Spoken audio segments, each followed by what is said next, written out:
Bonjour, toujours Net Environnement, votre partenaire de tous les temps qui ne cesse de vous sensibiliser. Nous vous souhaitons d'abord un bon début de semaine et puis à l'orée donc des fêtes de Noël et puis de la bonne année. Nous vous disons également bonne fête, donc nous anticipons pour vous dire bonne fête. Alors, la sensibilisation de ce matin, c'est la pollution religieuse. Pourquoi nous appelons ça pollution? Parce que nous avons remarqué par rapport à nos investigations que l'Église est devenue un business.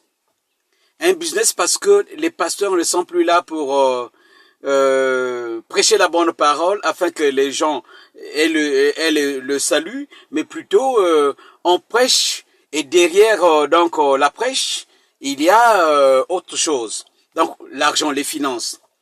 Voilà pourquoi vous trouvez que dans toute la ville ou soit dans tout le territoire national, il y a vraiment une prolifération des églises. Il y en a plein. C'est quelqu'un qui dort un matin, qui achète un ampli avec micro, qui sort au marché en train de prêcher, et puis demain il devient pasteur. Il va aller chercher l'agrément, on lui donne l'agrément, il devient pasteur en train de fabriquer des prophéties, désorienter les gens, diviser les familles, détruire les foyers et les mariages.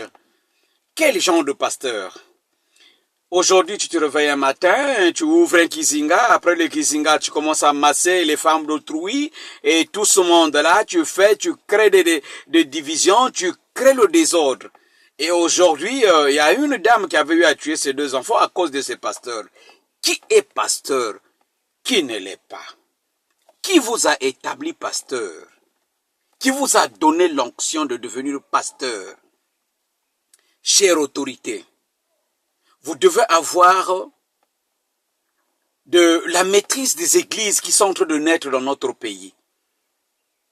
Ces prophètes-là viennent d'où? Ces bishops-là viennent d'où? Ces apôtres-là viennent d'où?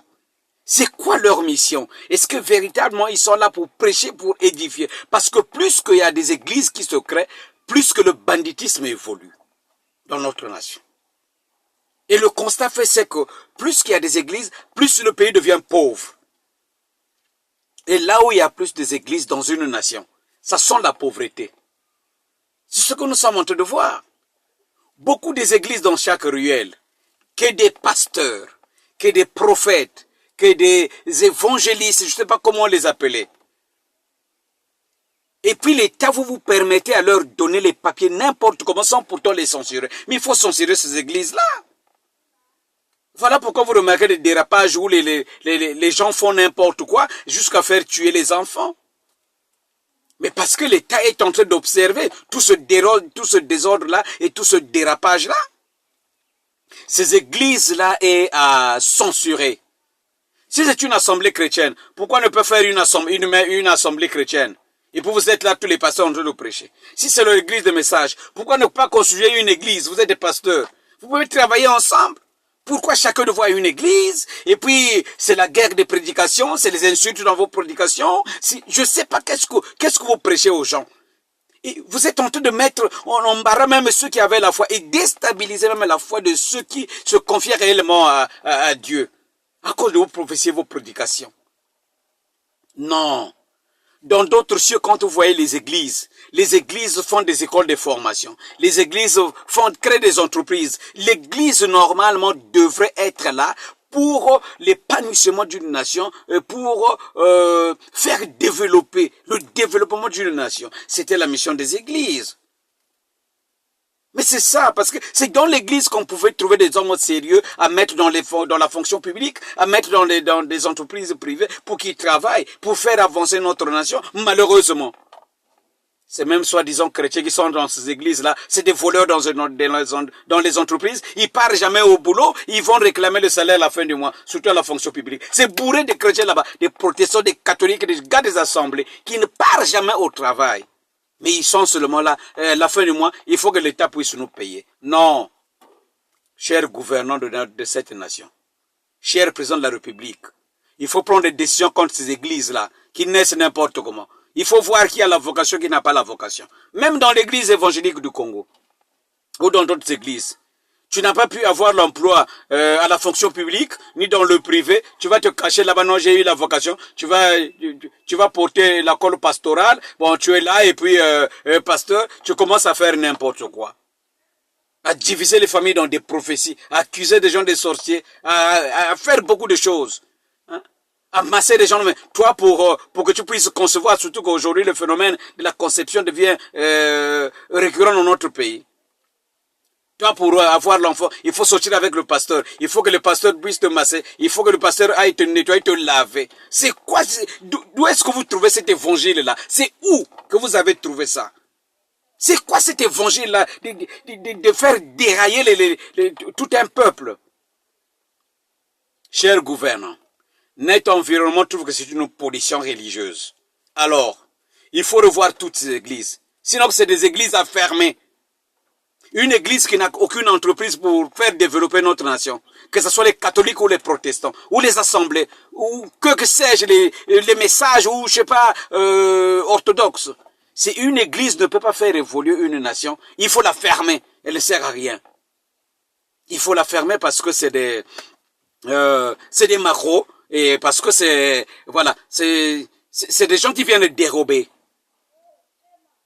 Chers gouvernants, censurons ces églises-là.